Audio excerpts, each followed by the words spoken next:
আসসালামু আলাইকুম রহমতুল্লাহ। Hello viewers,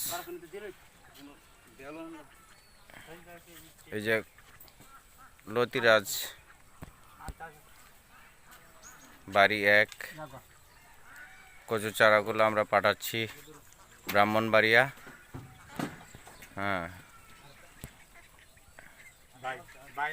hello, Rubel ভাইয়ের প্রজেক্ট থেকে উঠানো হয়েছে। আমরা এই প্রজেক্টেই সারাদিন কাজ করে থাকি। এবার অতিরিক্ত খরার কারণে ফলন, যে বাম্পার ফলন হওয়ার কথা ছিল সেটা হয় নাই, কিন্তু এরপরও যথেষ্ট পরিমাণ আল্লাহ লাভবান। আপনারা যদি